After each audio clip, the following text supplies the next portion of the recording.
हरि ओम स्वामी जी सुप्रभातम।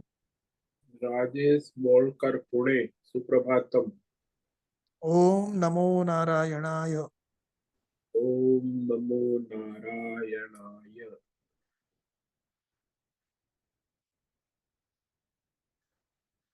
ओम नमो भगवते वासुदेवाय। ओम नमो भगवते वासुदेवाय। ओम नमो भगवते वासुदेवाय। ओम नमो भगवते वासुदेवाय। ओम नमो भगवते वासुदेवाय। ओम नमो भगवते वासुदेवाय। ओम नमो भगवते वासुदेवाय। ओम नमो भगवते वासुदेवाय। ओम नमो भगवते वासुदेवाय। ओम श्री परमात्मने नमो नमः। ओम पतये नमो नमः।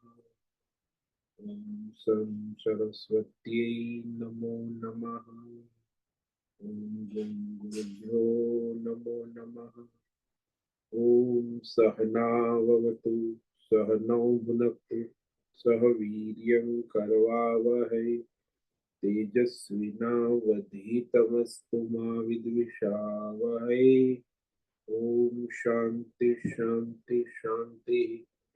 सदाशिवसमारम्भां शङ्कराचार्यमध्यमाम् अस्मदाचार्यपर्यन्तां वन्दे गुरुपरम्पराम्। ॐ पार्थाय प्रतिबोधितां भगवता नारायणेन स्वयं व्यासेन ग्रथितां पुराणम् मध्ये महाभारत अद्वैतामृतवर्षिणीं भगवतीम् अष्टादशाध्यायिनीम् अम्ब त्वामनुसन्दधामि भगवद्गीते भवद्वेषिणि। वसुदेवसुतं देवं कंसचाणूरमर्दनं देवकी परमानन्दं कृष्णं वन्दे जगद्गुरुं। नमस्ते परमं ब्रह्म सच्चिदानन्दरूपाय निर्गुणाय नमस्तुभ्यं ओंकाराय नमो नमः। सर्वे दुर्गाणि तरन्तु सर्वे भद्राणि पश्यन्तु सर्वे सद्बुद्धिमाप्नोतु सर्वे सर्वत्र नन्दतु। ओम तत्सत। ओम ओम ओम। आप सभी ऑनलाइन नेटवर्क पर उपस्थित भगवद गीता श्रवण साधकों को आज प्रातः का ऋषिकेश से हमारा अभिवादन अभिनंदन अभिवंदन। हरि ही ओम हरि ही ओम हरि ही ओम। हम सबको आज का यह दिव्य दिन तन मन धन जन देश काल विषय वस्तु परिस्थिति अवस्थाएं सभी को अपने अपने पूर्व में अनंत जन्मों में किए हुए संचित पाप पुण्य धर्म अधर्म मिश्र सकाम निष्काम कर्मों के पके हुए फल स्वरूप में वर्तमान में आज सभी को अपने अपने प्रारब्ध अनुसार परमेश्वरी अचिंत्य योग माया के माध्यम से प्रसाद स्वरूप में प्राप्त हुआ है। अतः आज का यह दिव्य दिन परमार्थ हेतु निष्काम सेवा यज्ञ देव यज्ञ ऋषि यज्ञ पितृ यज्ञ मानवता यज्ञ भूत प्राणी यज्ञ सात्विक दान शारीरिक वाचिक मानसिक तप निष्काम कर्म योग ध्यान योग भक्ति योग ज्ञान योग साधना स्वाध्याय वेद शास्त्रों का अध्ययन अध्यापन उपासना आराधना के लिए समर्पित करे और करवावे। अत्यंत दुर्लभ मनुष्य जीवन को परमार्थ हेतु सार्थक करे और करवावे। आज विक्रम संवत 2081 आश्विन मास शुक्ल पक्ष की अष्टमी तिथि दोपहर 12:06 तक है। उसके बाद नवमी तिथि लग जाती है। आज है उत्तर आषाढ़ नक्षत्र, जो कल सुबह 5:24 तक है। उसके बाद श्रवण नक्षत्र लग जाता है। आज है गुरुवार, गुरुजनों की आराधना उपासना का दिन है और शरद ऋतु चल रही है। यहाँ रात्रि का न्यूनतम तापमान 18 डिग्री रहा और दिन का अधिकतम तापमान 28 डिग्री रहा। वायु की गति 5-10 किलोमीटर प्रति घंटा चल रही है। ईस्वी सन 2024, 10 अक्टूबर, 10 अक्टूबर 2024, सुबह के 7 बजने वाले हैं। कलयुग का प्रथम चरण 5125वां वर्ष, 7वां वैवस्वत मनवंतर श्वेत वराह कल्प, ब्रह्मा जी का 26वां दिन और 51वां वर्ष अभी अभी चल रहा है। तो ऐसे अनंत कोटि ब्रह्मांडीय परमेश्वरी अचिंत्य योग माया में ये हमारा एक ब्रह्मांड, इस ब्रह्मांड में ये पृथ्वी लोक में जम्बू द्वीप के ऊपर विश्व का एकमात्र वैदिक राष्ट्र भारत में उत्तर हिमालय प्रांत में उत्तराखंड राज्य में टिहरी जिले में हिमालयन शिवालिक पर्वतमाला के अंतर्गत मणिकूट पर्वत के ऊपर नीलकंठ महादेव के सामने ऋषिकेश नगरी में मुनि की रेती प्रांत में शीशम जाड़ी में अवधूत बाड़ा आश्रम के सी ब्लॉक के पहले माले 5 नंबर कमरे से गंगा किनारे से हम स्वामी उत्तमानंद सरस्वती, भगवद गीता के आचार्य, शिष्य स्वामी चिन्मयानंद सरस्वती महाराज, कैवलाद्वैत वेद व्यास भगवत पाद शंकराचार्य श्रृंगेरी परंपरा से शिक्षित दीक्षित, सनातन वैदिक भारतीय धर्म अनुसार संपूर्ण भगवद गीता ज्ञान यज्ञ ऑनलाइन, जिसमें हम गए ऑनलाइन जूम एवं यूट्यूब पर व्याख्यान माला में अध्याय 8 अक्षर ब्रह्म योग के श्लोक नंबर 8 और 9 पर संस्कृत एवं हिंदी में व्याख्यान करेंगे। दिव्य पवित्र सरल व्यावहारिक सटीक पूर्ण वर्ण अक्षर पद वाक्य पंक्ति श्लोक अध्यायों की संगति संधि अन्वय शब्दार्थ वाक्यार्थ भावार्थ रहस्यार्थ के यथार्थ तात्पर्य से वैदिक शास्त्र वेद व्यास साहित्य शंकर भाष्य व परंपरागत सन्यासी आचार्यों की टीका टिप्पणी सहित आज का यह दिव्य व्याख्यान करेंगे। कृपया आप सभी श्रद्धा भक्ति ध्यान से परिपूर्ण होकर के यह दिव्य श्रवण साधना करें। इसमें से कुछ ग्रहण करे, कुछ धारण करे, कुछ अपने जीवन में चरितार्थ करे और करवावे। तो इस प्रकार अपने जीवन को सार्थक करें। ज्यादा से ज्यादा आध्यात्मिक भौतिक दैवी अशांति द्वंद्व मोह विक्षेपों से रहित होकर के अपने भ्रम भ्रांति जो है भौतिक अध्यात्म दैव विषय और शास्त्रीय और धार्मिक भ्रांतियों से रहित होकर के अपने अपने शरीर इंद्रिय प्राण मन वचन कर्म और बुद्धि से एक रूप एकाग्र होकर शुद्ध सात्विक सूक्ष्म वेद शास्त्र एवं आचार्य परंपरा अनुसार विवेक बुद्धि करे और करवावे। पुनः पुनः इस व्याख्यान का श्रवण करे, मनन करे, चिंतन करे, लेखन करे, चर्चा विचारणा करे, प्रसार प्रसार करे, लिंक भेजे, ग्रुप में शेयर करे, अपना और सबका परम कल्याण करे और करवावे। ओम तत्सत। ओम ओम ओम। तो कल हमने श्रीमद् भगवद गीता अध्याय 8 के श्लोक नंबर 8 पर विवेक विचार किया था, जिसमें भगवान निरंतर भगवत चिंतन से परम दिव्य परमात्मा की प्राप्ति कैसे होती है वह रहस्य कह रहे हैं। आगे भी कह रहेंगे कि वह जो है परमात्मा को प्राप्ति का रहस्य, तो उसका विधि क्या है, कैसे परमात्मा की प्राप्ति मानी जाती है, कैसे प्राप्ति हो सकती है, ये सारा रहस्य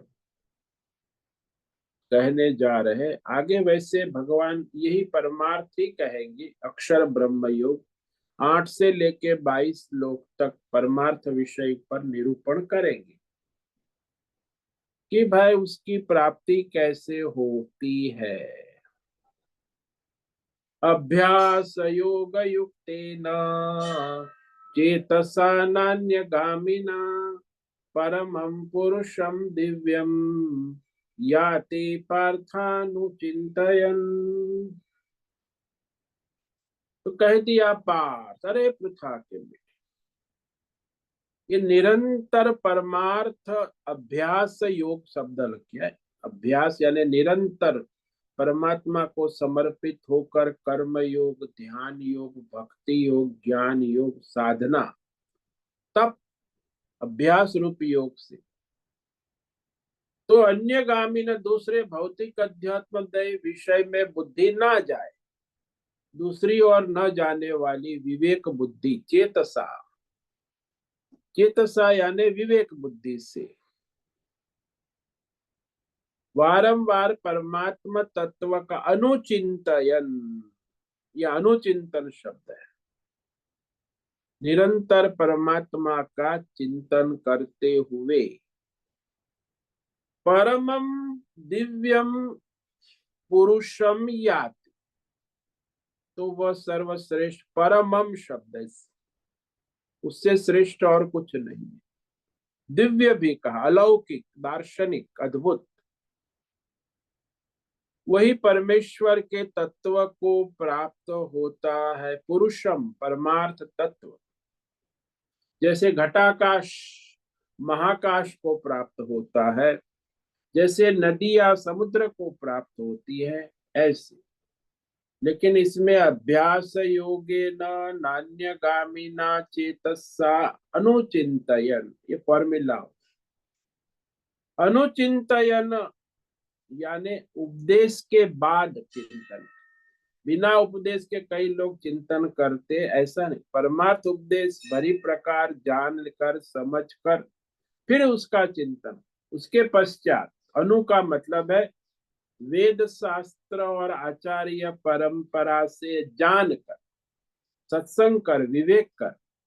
तो वेद शास्त्र आचार्य परंपरा उपदेश को यथार्थ रूप से समझ कर फिर उसका अपना अनुचिंतन होता है। यदि परमार्थ तत्व को ठीक तरह समझा ही नहीं है तो फिर वह गड़बड़, काल्पनिक हो जाता है।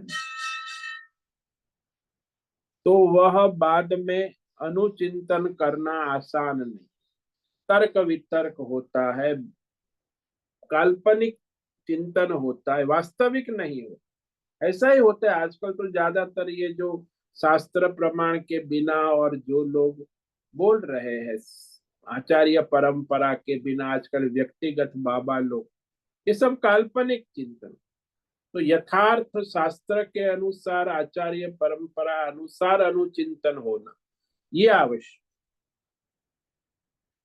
इसलिए बार बार कहा जाता है कि वेद शास्त्र प्रमाण और आचार्य परंपरा से सत्संग के द्वारा परमेश्वर के ज्ञान, तत्व का विवेक, वास्तविक विवेक, तत्व स्वरूप को समझना अत्यंत अत्यंत आवश्यक। प्राय यही हो देखा जाता है कि मनुष्य में कमजोरी होती है, भक्त है, उपासक है,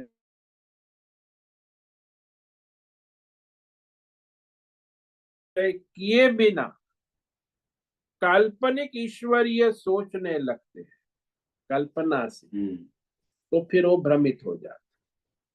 काल्पनिक सोच उसे भ्रमित कर देती है। परमार्थ उपासना करना के लिए पहले उस तत्व को ठीक से जानना, समझना आवश्यक।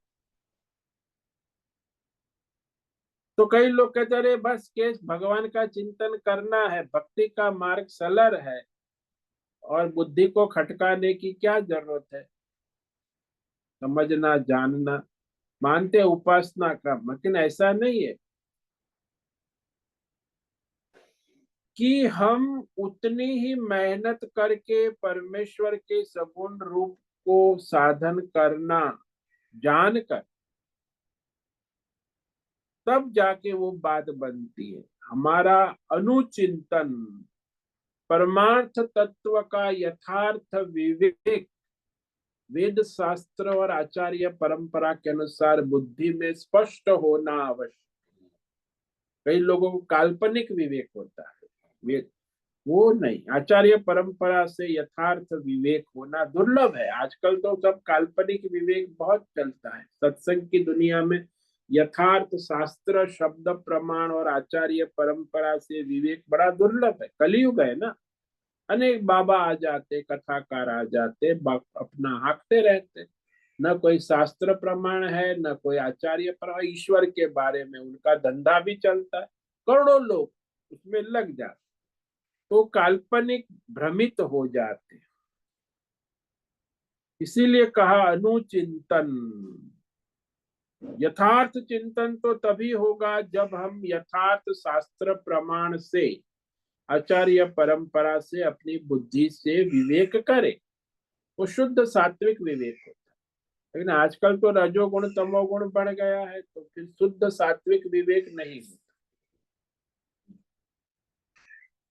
तो परमार्थ तत्व भी गलत विषय का होगा, काल्पनिक निर्णय कर लोगे। परमार्थ भी आपका काल्पनिक हो जाएगा, शास्त्रीय परंपरागत नहीं, वास्तविक नहीं हो सकता। इसीलिए बुद्धि का विवेक करना भी आवश्यक है। अब आजकल जो उपासना मार्ग है, इसमें ज्यादातर लोग अभ्यास योग भगवान है। अब अभ्यास योग में ईश्वरीय बुद्धि को सगुण परमात्मा मार्ग में लगाना उचित है। तो ये तो अपने हाथ में है कि भाई आप शास्त्र पढ़ सकते हो, वेद शास्त्र, गीता शास्त्र है भगवान के बारे। तो शास्त्र पढ़ के फिर समझ में ना आए तो आचार्य से सलाह भी ले सकते हो, आचार्य पर। तो ये अभ्यास योग है। और बुद्धि में फिर विवेक जागृत होता है। तो पहले तो सगुण उपासना में लगाना उचित है। इसलिए सगुण भक्ति ज्यादा देखी जाती है। हमारे सगुण उपासक जो भगवान जीव और ईश्वर में भेद करते, द्वैतवादी जिसको, सगुण उपासना भक्ति मार्ग बड़े बड़े आचार्य हुए हैं। रामानुजाचार्य है, मध्वाचार्य है, निम्बकाचार्य है, वन, इस सारा सगुण भक्ति मार्ग में लगाते हैं।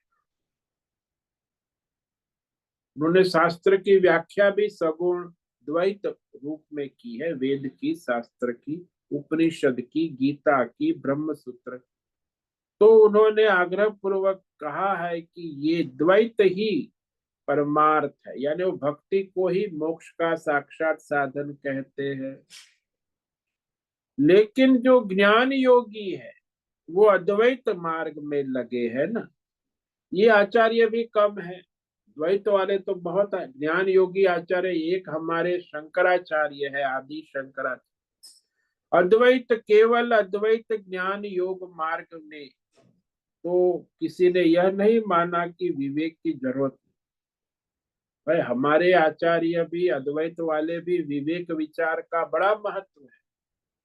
और द्वैत में भी द्वैतवादी भी बड़ा विवेक विचार करते हैं, जीव और ईश्वर की आराधना, उपासना। तो एक में द्वैतवादियों में जीव और ईश्वर अलग अलग है, और अद्वैतवादी में जीव और ईश्वर में एकत्व है। तो दोनों की विचारधारा, विवेक विचार है, लेकिन अलग अलग। फिर भी दोनों में विवेक विचार अत्यंत आवश्यक है।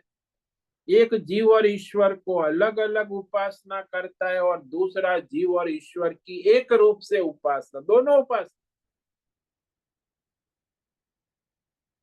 तो यह विवेक विचार किया। यदि नहीं कहे कि भाई विवेक विचार काहे को करते, भक्ति करनी है आपको, बोले विवेक विचार शास्त्र आचार्य परंपरा अनुसार करना आवश्यक। विचार यदि ठीक हुआ कि गलत हुआ, ये विवेक आवश्यक।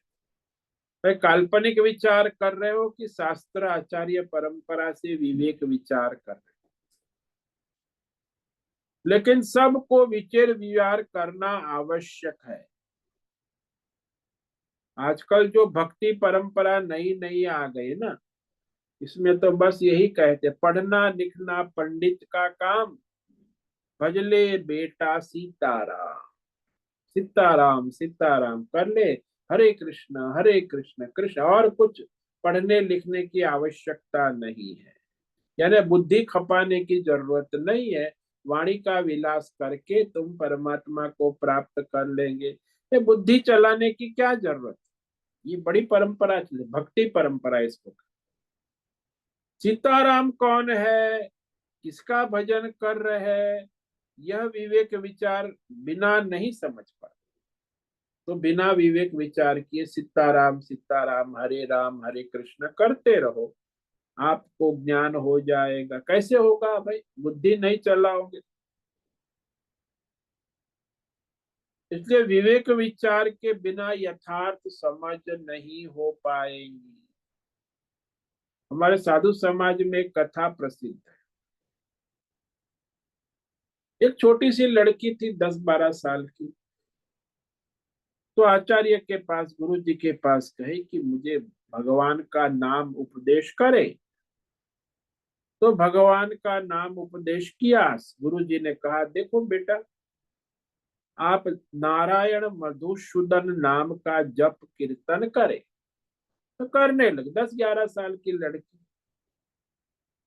तो निरंतर करती रही, नारायण मधुसूदन नारायण मधुसूदन। अब थोड़े साल की बड़ी हो गई, 5-7 साल में 18-20 साल की हुई, तो माता पिता ने उसका विवाह कर दिया। ससुराल चली गई। तो ससुराल गई तो उसके पति का नाम था मधुसूदन और उसके ससुर का नाम था नारायण। अब हमारे सनातन धर्म में पति और ससुर का नाम नहीं लेते। अब वो कीर्तन बंद हो गया, उसका नाम लेना बंद हो गया, जप करना बंद हो गया। ससुर का और पति का नाम तो नहीं ले सकती, क्योंकि वो भगवान का नाम था ना। अब वो परेशान हो गई, जब मैं क्या करूं। तो 2 साल के बाद, जब विवाह के 2-3 साल के बाद, उसे एक पुत्र हुआ। पुत्र उत्पन्न हुआ, जन्म हो गया। तो अब उसको पता, भजन करने लगी वापस। वो क्या हुआ भजन?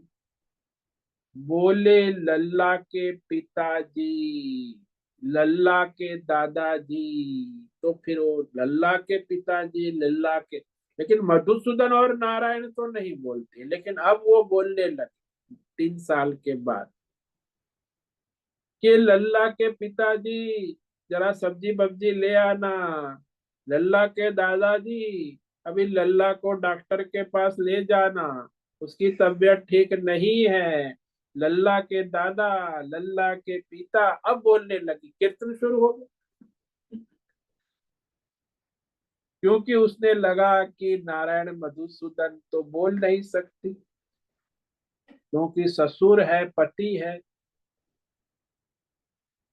तो नारायण मधुसूदन रूप समझे हुए नहीं होगा, उसको समझना चाहिए किसका नाम ले रहे। तो इस तरह कई भगत लोग होते हैं जो न नारायण का तत्व शास्त्र आचार्य से जानते हैं, न मधुसूदन, और फिर अपना नाम कीर्तन। आजकल वो बड़ा कीर्तन का और बड़ा नाम जप का बड़ा प्रचार होता है, कई संस्थाएं, करोड़ों लोग लगे, लेकिन उसके राग द्वेष अंतःकरण शुद्ध नहीं होता है। 25 साल 50 साल से भजन कीर्तन करते हैं, लेकिन राग द्वेष काम क्रोध लोभ मोह कभी नष्ट नहीं होते, क्योंकि वो भगवान के तत्व को जाना ही नहीं। नारायण क्या है, इसका नाम ले रहे। तो इस प्रकार परमेश्वर को इसीलिए जानना आवश्यक। तब तक वो परमेश्वर बुद्धि नहीं बना। ये भगवान का तत्व है। सत्संग करेगा, आचार्य से विवेक पूर्वक शास्त्र के अनुसार परंपरा से परमात्मा के तत्व का विवेक होना बुद्धि में आवश्यक है। उसके बाद फिर आप नाम कीर्तन जप ले, जो भी भक्ति करे, ध्यान करे, पूजा करे, तो वो सार्थक है। अब जानते ही नहीं भगवान क्या, और वो कर रहा है इसीलिए मैं भी कर रही हूँ, वो भी काल्पनिक कर रहा है, मैं भी काल्पनिक कर रहा हूँ। आजकल तो यही चल रहा है।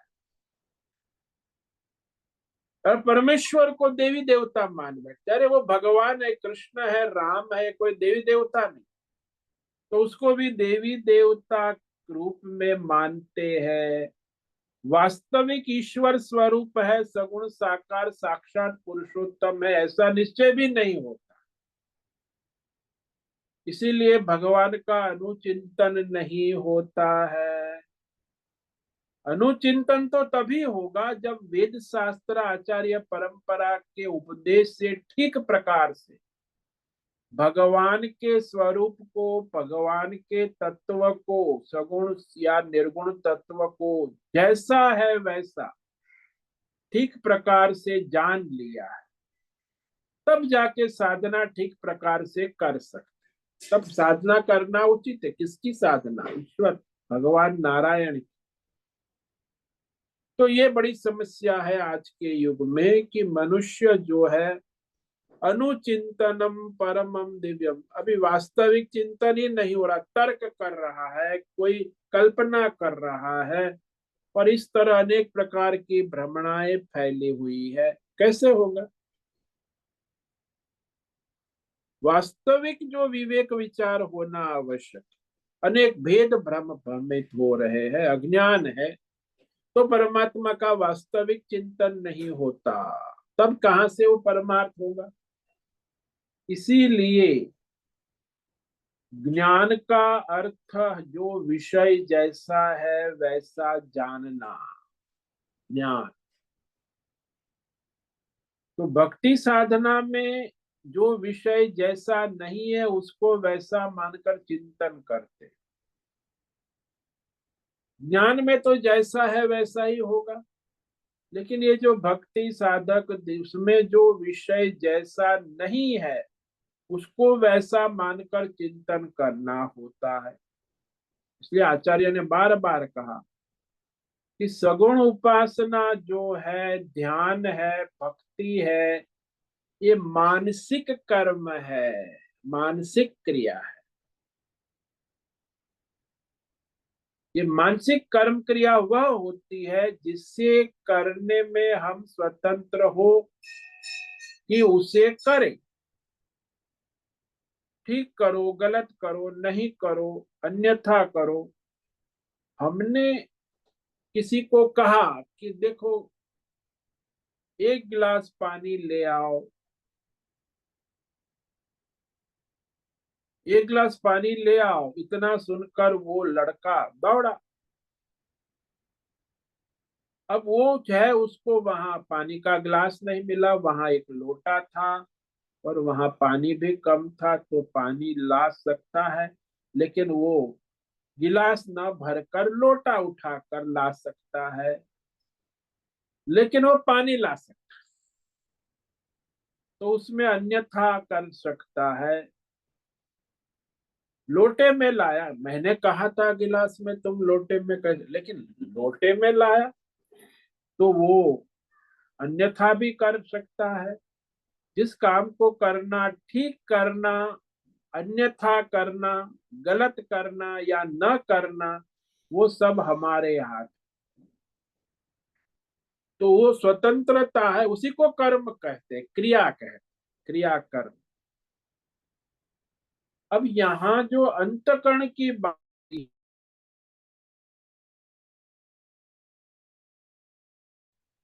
अंतकरण से ही परमेश्वर की भक्ति ध्यान साधना भी होती। इसीलिए परमेश्वर तत्व का विवेक जब तक बुद्धि में ना हो तब तक यथार्थ ध्यान और भक्ति कैसे होगी? परमेश्वर का स्वरूप हम जैसा कहा जाए वैसा कर सकते हैं, उसमें कुछ घटा बढ़ा नहीं सकते। घटा भी नहीं सकते, बढ़ा भी नहीं सकते, अन्यथा भी नहीं कर सकते, कुछ नहीं। क्योंकि जैसा कहा है वैसा भगवान ने गीता में कहा, शास्त्र में कहा, वैसा ध्यान करो, वैसे भक्ति करो। अब उसमें आप परिवर्तन क्या कर सकते?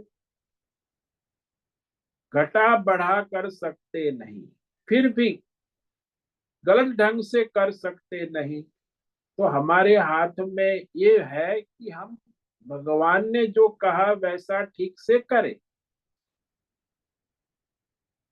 तो भगवत ज्ञान में, विवेक में स्वतंत्रता नहीं। विवेक करने के बाद तो ज्ञान पूर्वक करना है, बुद्धि की स्वतंत्रता नहीं। लेकिन यदि विवेक नहीं है, ज्ञान नहीं है, तो आप कुछ भी कर सकते, अन्यथा भी कर सकते। ज्ञान में एक अलग है और उपासना अलग। ज्ञान में कोई आप परिवर्तन नहीं कर सकते।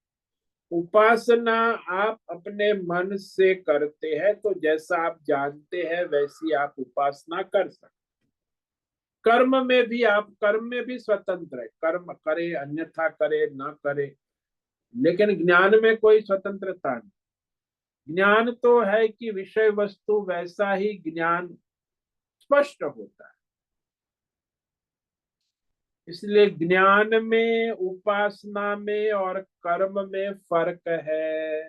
लोग ये सब एक समझते हैं।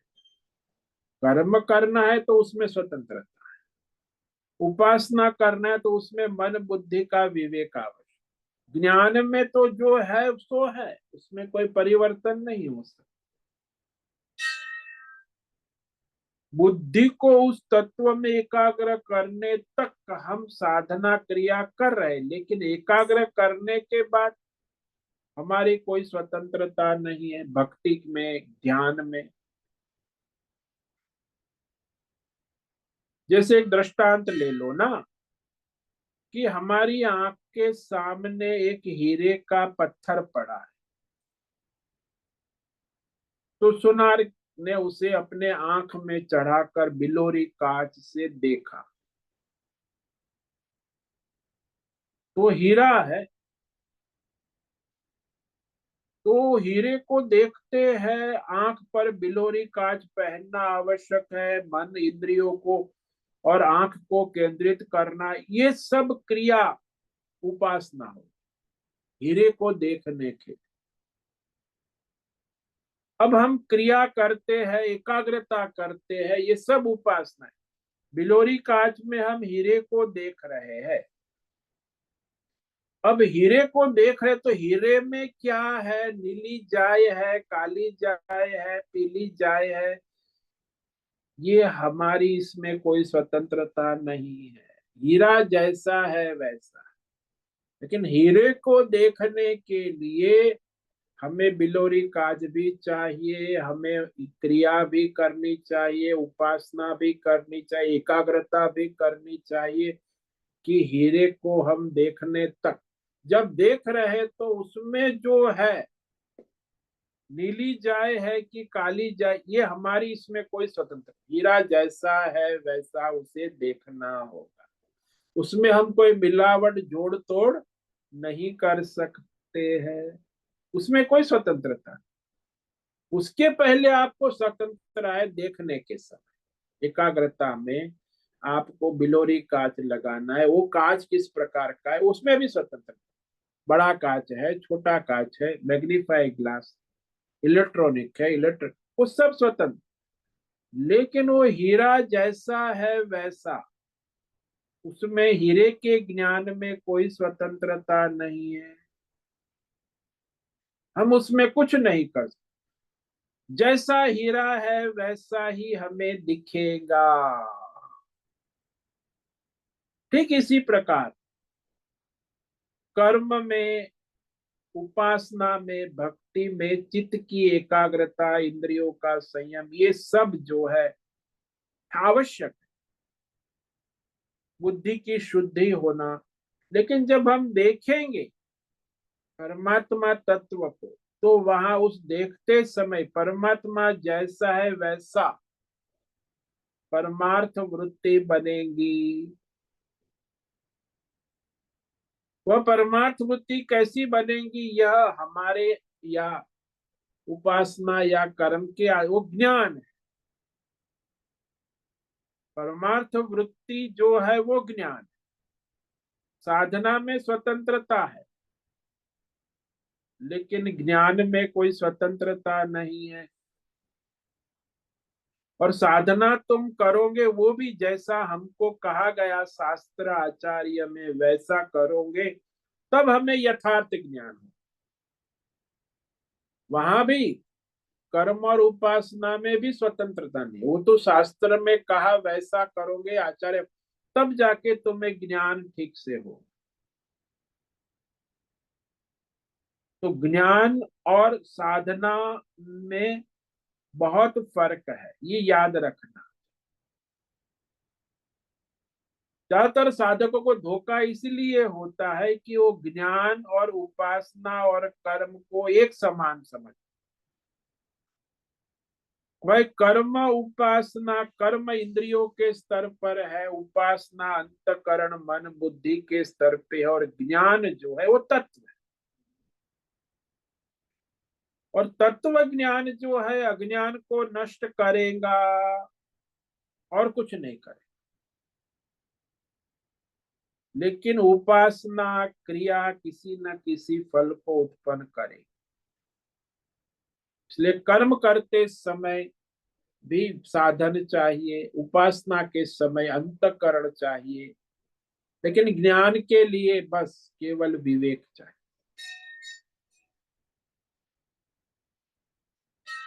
अब वो जो हम कर्म कर रहे हैं, कर्म का फल जो हमें प्राप्त होता है, उपासना का जो फल प्राप्त होता है, वो ज्ञान है। अब वो जो कर्म और उपासना से जो फल प्राप्त होता है वो हमें प्रिय हो या अप्रिय हो, ये बात दूसरी है। लेकिन वह फल जो है वो ज्ञान स्वरूप है। मैं जानता हूं क्या हुआ, फल क्या हुआ, फायदा हुआ कि नुकसान, वो दोनों फल है। फायदा भी फल है, नुकसान भी फल है, लाभ भी फल है, हानि भी फल। लेकिन वो कर्म किया, उपासना की, बाद में पता चला ना कि क्या लाभ हुआ क्या हानि हुई, वो ज्ञान। तो ज्ञान में जो है कोई कर्म उपासना नहीं होती।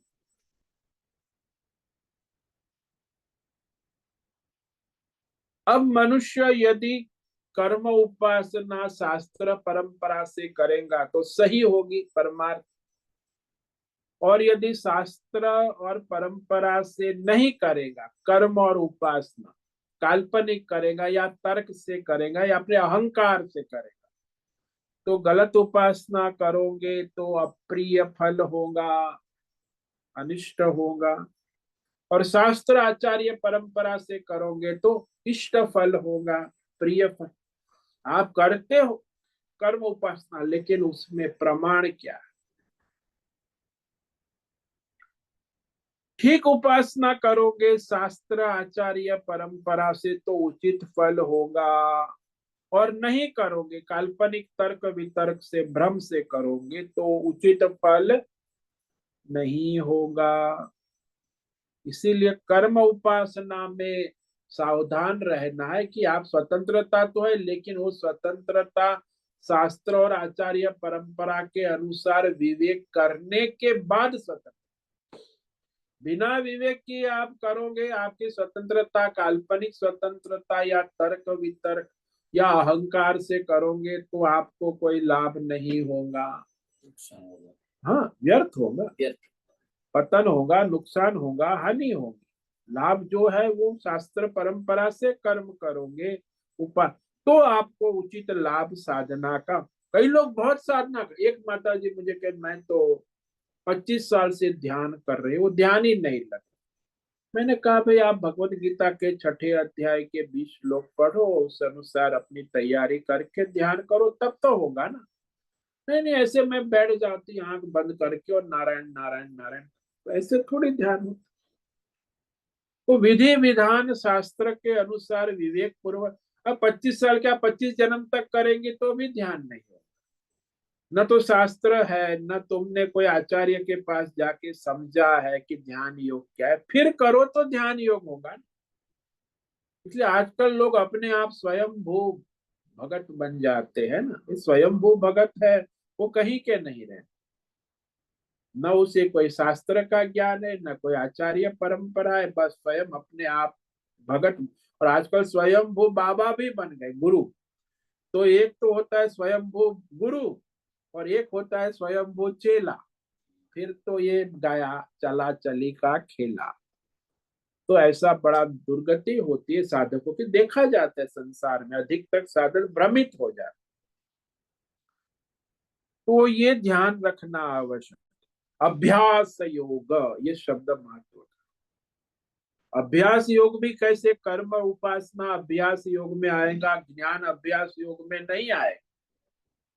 तो कर्म उपासना करते समय ये सावधानी रखनी है कि शास्त्र में क्या कहा है, आचार्य परंपरा से क्या कहा गया है, उसी अनुसार हमारी कर्म उपासना हो।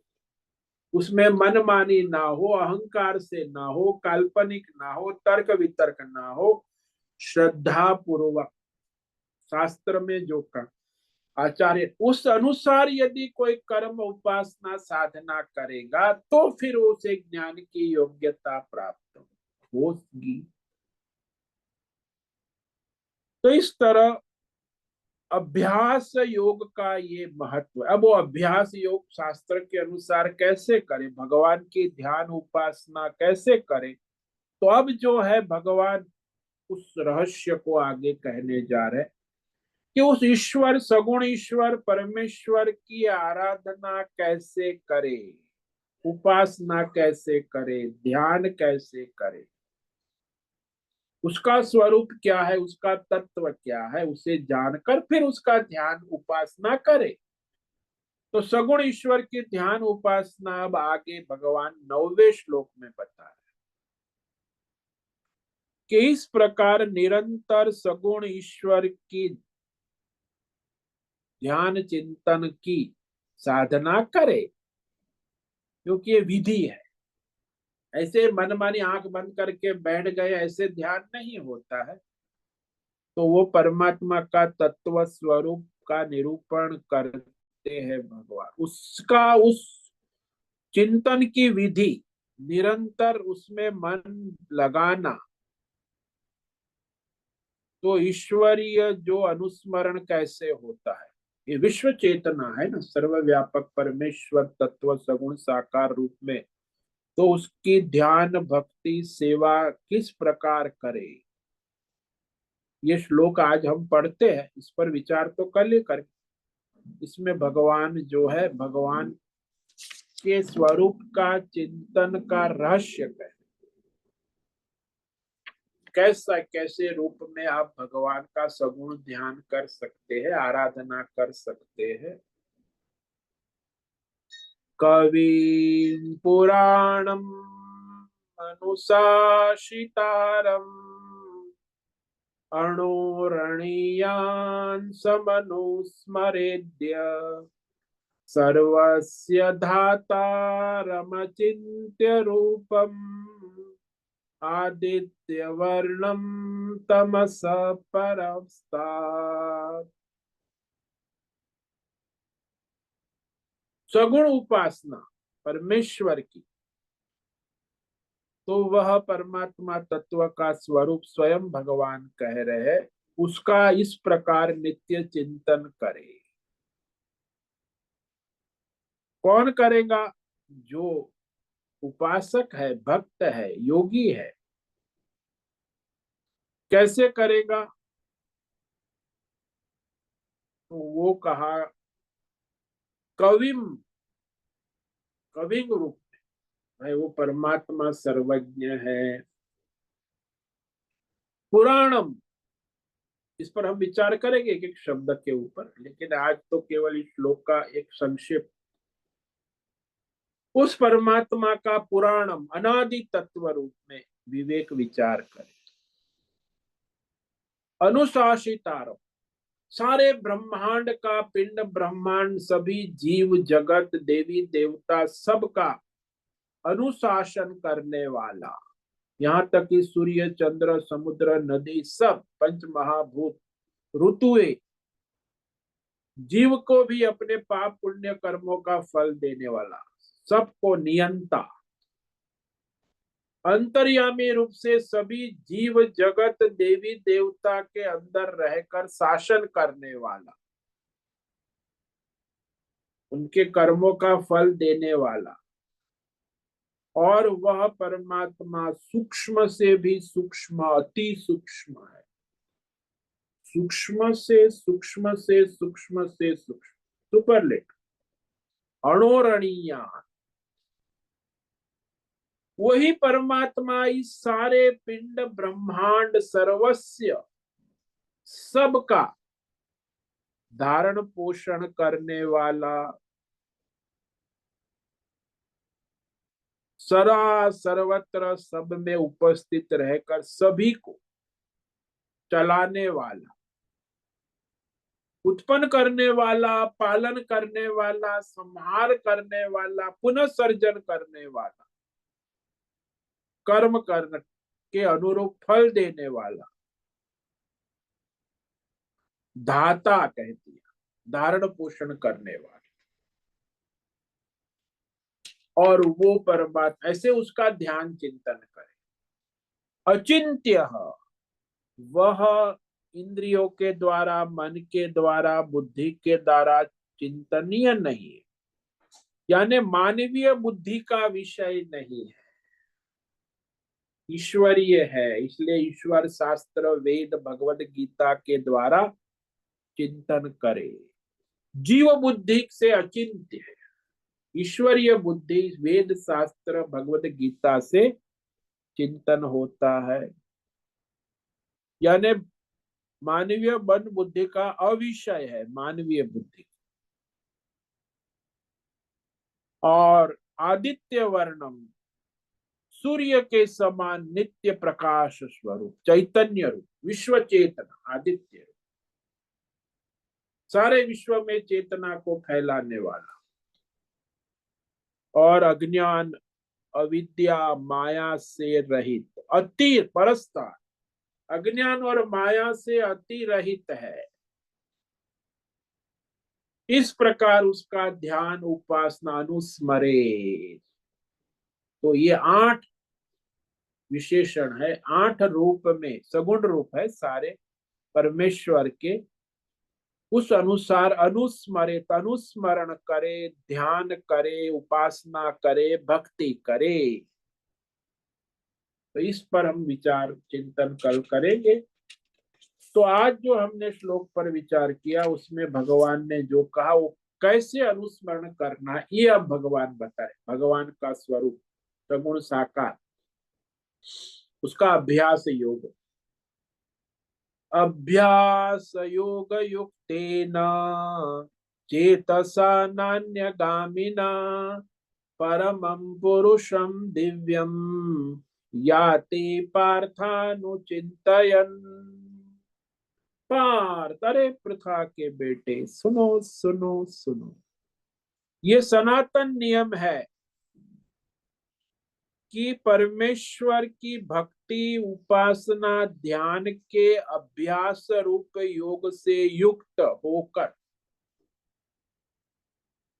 अभ्यास योग, वो आगे भगवान कह रहे हैं कि ये अभ्यास इस प्रकार सगुण साकार परमेश्वर के स्वरूप का ध्यान, भक्ति, अभ्यास योग से संयुक्त होकर, नान्यगामिना, दूसरी और कहीं माया या भौतिक अध्यात्म दैव विषयों में न जाने वाली विवेक बुद्धि से, यानी माया से, संसार से वैराग्य और परमेश्वर का विवेक, नान्यगामिना, क्योंकि ये मन बुद्धि अंतकरण अनेक लौकिक विषयों में जाएगी, फिर वहां से परमात्मा में, तो इसलिए दूसरी ओर न जाने वाली विवेक बुद्धि के द्वारा, चेतसा, भगवत बुद्धि के द्वारा, शास्त्र आचार्य परंपरा विवेक बुद्धि के द्वारा एकाग्रता पूर्वक अनुचिंतयन, निरंतर सगुण ईश्वर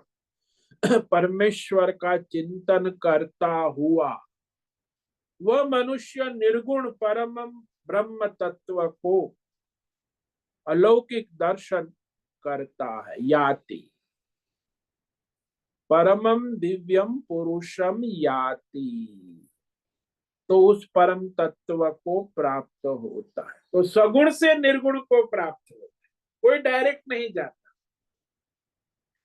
पहले सगुण चिंतन करेगा तब सर्वव्यापक निर्गुण तत्व को प्राप्त होता है, और वही प्राप्ति उसका मोक्ष है, परमम दिव्यम।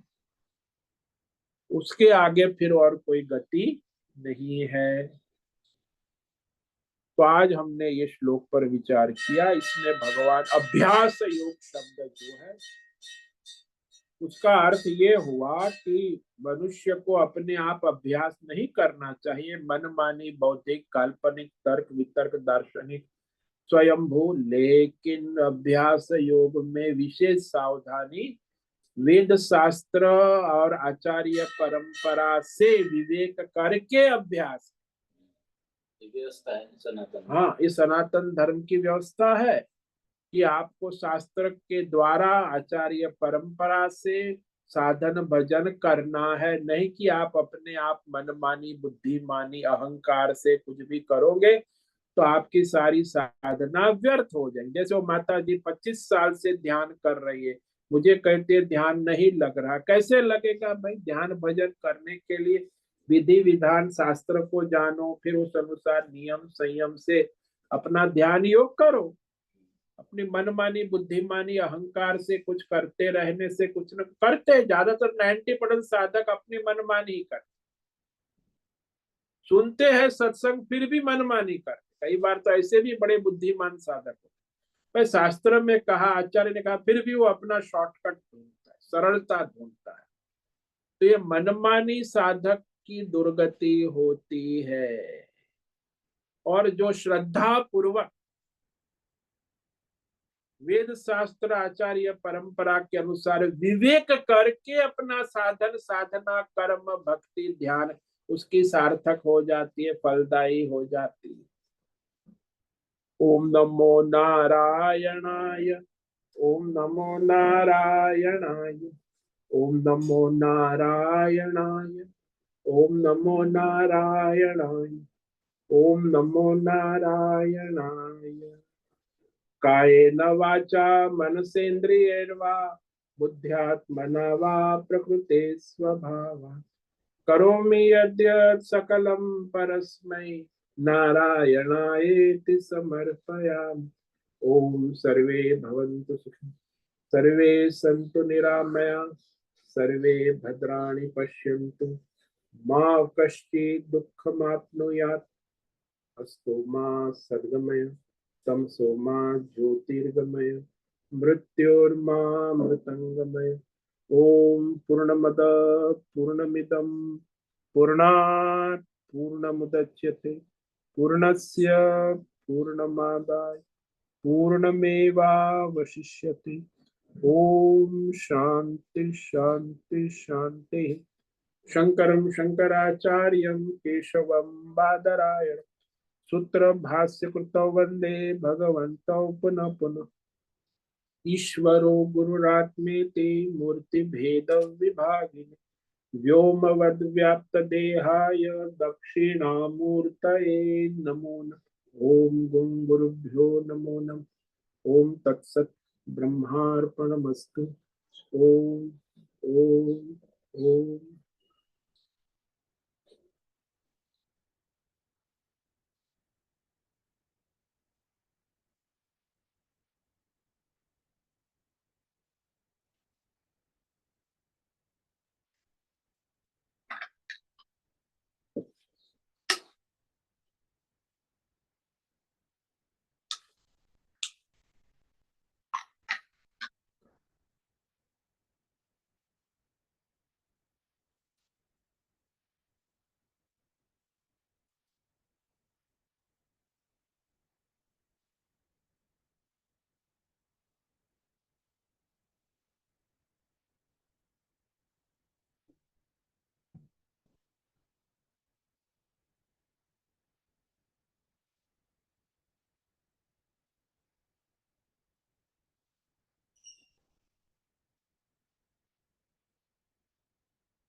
समय है, किसी साधक को कोई प्रश्न है अभी पूछ सकते हैं।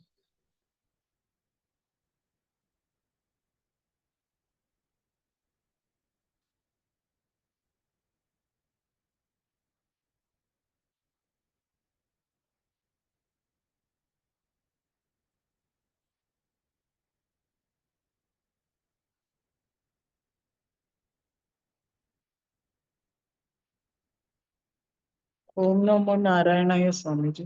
हाँ बोलो मीरा। स्वामी जी, अभी जो भगवान ने बोला है कि आप ये जो परम दिव्यम पुरुषम याति, आप हाँ पहुंच जाओगे वहां, हाँ यानी जी। हाँ, तो उसका सब अभी गुण बता रहे क्या ये 8? हाँ वो आगे बताएंगे, वो उसका दिव्य स्वरूप किसका चिंतन करोगे, अनुचिंतन। तो हाँ आगे वो भक्ति योग है, सारा सगुण उपासना। हाँ तो ये 8 हाँ से लेके आगे 22 तक सारे हाँ। मंत्र वो सगुण चिंतन है, इसका अच्छा, चिंतन कर। मतलब अभी हम जिस स्थिति में हैं, निर्गुण का उपासना करने का हमारे अंदर नहीं ये नहीं, नहीं योग्यता है। नहीं। इसलिए भक्ति इसलिए में तो सारे गुण बताना पड़ता है, फिर हाँ भक्ति हाँ होता है, फिर हाँ भक्ति मार्ग से ज्ञान मार्ग में जा हाँ सकते जी, हाँ जी, हाँ जी, हाँ। हैं, ऐसा है। इसलिए हाँ, अच्छा अच्छा। ऐसे पहले भक्ति योग के हाँ 8 हाँ। से 22 तक गुण बताएंगे, उसका चिंतन ध्यान भजन करके बाद अच्छा। में जो योग्यता बनती है तो फिर ज्ञान में स्थिति होती। परमम दिव्यम पुरुषम बाद में होता, हाँ, पहले भक्ति का मार्ग सगुण में फिर। गए बिना, हाँ, भक्ति का मार्ग के बिना हम सीधा ज्ञान मार्ग में नहीं जा नहीं सकते। नहीं नहीं, ये तो आजकल बड़ी भ्रमणा है ना, लोग सीधे ज्ञान मार्ग में जंप करते हैं, फिर कहीं हाँ के नहीं रहते। हाँ। तो यानी कर्म भक्ति योग मार्ग से ये अंतःकरण शुद्धि होना आवश्यक है। फिर हाँ। ध्यान योग से अच्छा। एकाग्रता होना आवश्यक है, एकाग्रता होने के बाद भक्ति योग से सगुण उपासना होना आवश्यक है, उसके बाद ज्ञान योग में प्रवेश। जो जो लोग बोलते हैं भक्ति मार्ग क्या है, ये कर्म कांड क्या है, ये सब नहीं करने का, सीधा ज्ञान नहीं मार्ग नहीं, आ जाए, वो तो वो फिर ऐसे शॉर्ट। 4-5 क्लास छोड़ के सीधा पीएचडी नहीं कर सकते हाँ ना। हाँ हाँ हाँ, यही बात है, इसलिए उनकी दुकान धंधा चलता है, हाँ, ये लोगों धंधा को है। शॉर्टकट ही चाहिए। हाँ, शॉर्टकट चाहिए, सरल चाहिए। और उनको लगता है ये हो सकता है। हाँ, वो हो पागल नहीं बन। सकता, लेकिन वो भ्रम है ना। शॉर्टकट और हाँ सरल, उसकी दुकान हाँ धंधा भी चलता है, लोग शॉर्टकट वाले बहुत है ना। हाँ तो हाँ। वो भी डूब जाता है, वो भी दुकान भी, उसका कंपनी भी डूब जाते हैं, उनके ग्राहक भी डूब जाते हैं, दोनों डूब जाते हाँ, यानी सही रास्ता नहीं है तो सही जगह पहुंचेंगे नहीं। हैं। नहीं नहीं, कैसे पहुंचेंगे। अच्छा, हाँ, तो अभी ये भक्ति का इंट्रोडक्शन हमें भगवान कर रहे हैं कि इस हाँ, मार्ग आगे से 8 से लेके 22 तक कैसे भगवान की सगुण भक्ति उपासना करे, मृत्यु के पहले आप कर सकते हो कोई भी, अच्छा। उनके लिए ये हाँ रहस्य बताना आवश्यक है कैसे करे। हाँ। तो वो परम और दिव्य पुरुष के स्वरूप का सगुण निरूपण उनके हाँ। चिंतन विधि के लिए भगवान कहते हैं कि नित्य आप इस प्रकार सगुण रूप में, साकार रूप अच्छा। में ध्यान हम्म करो, उपासना करो, भक्ति करो। तो हम्म स्मरण कैसे करे, तो हम्म ये हम्म भगवान स्वयं कह रहे हैं कि इस प्रकार स्मरण करें। मतलब ये हमारा आगे हाँ, अंडरस्टैंडिंग अभी वो लेवल पे नहीं है कि निर्गुण को हम सीधा जाएं। नहीं नहीं नहीं हमको सगुण सगुण का डिस्क्रिप्शन, जैसे आपने बोला कि श्री कृष्ण श्री राम ये सगुण हाँ, परमात्मा है। वो क्योंकि सगुण है और ये हमारे भी लेवल सारे वैसा है, उसके हाँ, बिना हम नहीं समझ सकते, सीधा निर्गुण नहीं में नहीं नहीं नहीं कॉन्सेंट्रेट कर। नहीं, रामकृष्ण के बिना आप, शिव जी के बिना आप निर्गुण तक नहीं पहुंच सकते। नहीं पहुंच सकते। अच्छा, अब समझ में आया स्वामी जी। ओम नमो हाँ, नारायणाय स्वामी जी, बहुत ओम बहुत है। ओम नमो नारायण।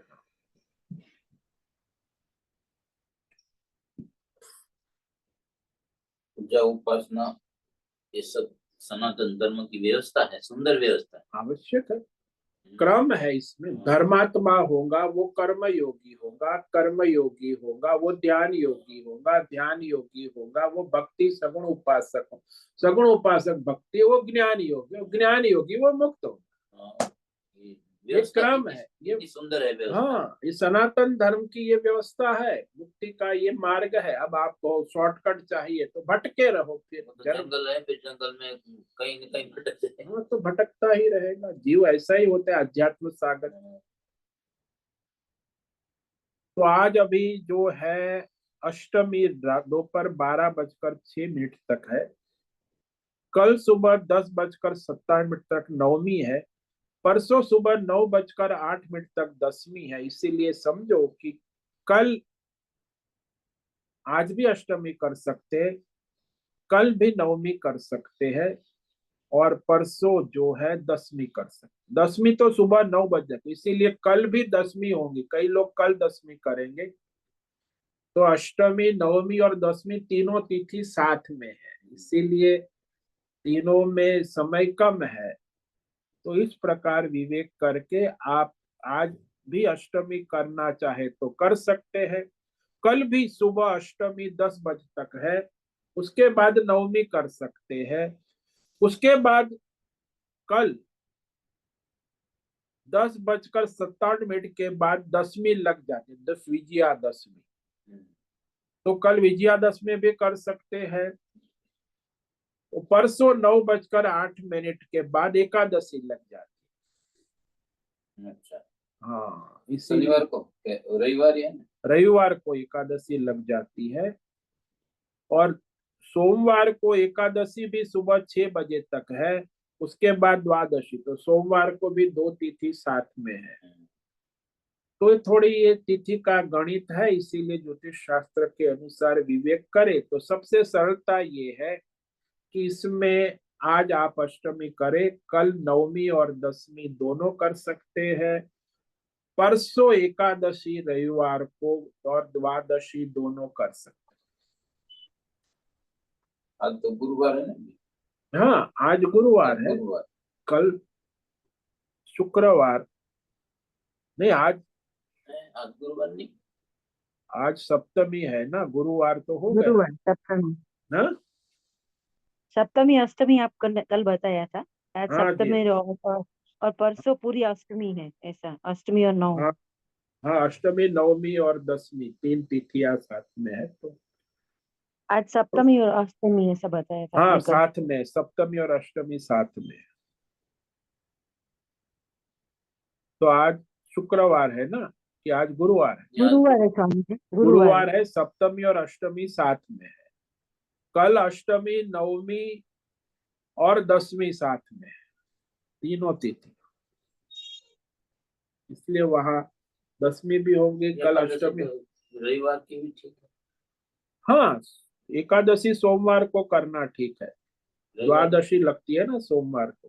रविवार की, रविवार को सुबह 9 बजे के बाद एकादशी लग जाती है, 9:08। पूरा दिन। तो रविवार भी कर सकते हैं, सोमवार भी सुबह एकादशी है सूर्योदय के तक 6:40। स्वामी जी वैष्णव, अष्टमी का उपवास करते हैं हाँ, तो आज अष्टमी, करना। सप्तमी अष्टमी आज कर सकते हैं।